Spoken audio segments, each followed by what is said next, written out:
Race. On lui fait un sort à ce mot ou pas? Oui, d'ailleurs, c'est l'occasion de faire un peu de pédagogie, comme vous le souhaitiez. Donc, rappelons un peu les choses. Et le professeur de philosophie sera sans doute d'accord avec moi. C'est Lévi-Strauss qui, dans Race et Histoire, c'est le premier véritablement opposé aux thèses, véritablement infirmé les thèses de Gobineau, donc sur l'existence des races, a expliqué que la diversité humaine est avant tout culturelle et pas raciale.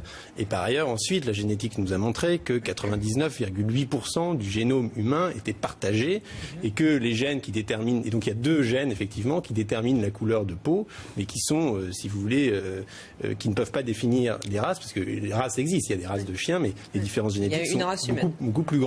Voilà. Et donc il y a une race humaine, au sein de cette race, les différences génétiques de couleur de peau sont infimes.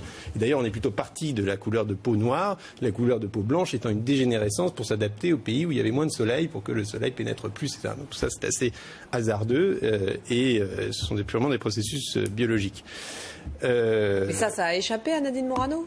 Visiblement, mais vous savez, en un sens, ce genre de polémique un peu idiote et qui fait qu'on accorde quand même beaucoup d'importance à cette femme qui n'est même plus députée puisque les électeurs n'ont pas souhaité lui renouveler leur confiance malgré son alliance avec le Front National. Ça nous permet aussi de répéter et de redire, parce que finalement, comme on n'entend plus dans le débat public, comme probablement d'ailleurs sa phrase tomberait sous le coup de la loi Pleven et serait passible de poursuite, comme on n'entend plus ces phrases-là, on n'a plus l'habitude de les réfuter.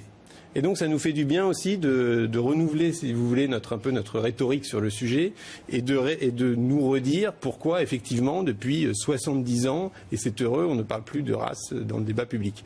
Ensuite, la confusion majeure qui est faite, et c'est pour ça que ça m'étonne un peu qu'un parti comme les Républicains, qui s'appellent les Républicains, s'ils assumaient leur mot de républicain, la première chose qu'ils feraient, c'est évidemment de l'exclure. En plus, elle est franchement pas très importante dans votre parti, donc vous perdriez pas grand-chose. C'est vous qui le dites. J'ai l'impression.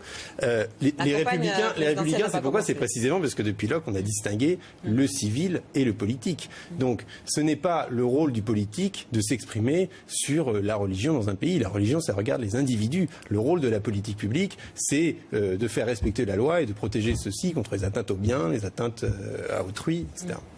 Alors, je vais vous faire réagir.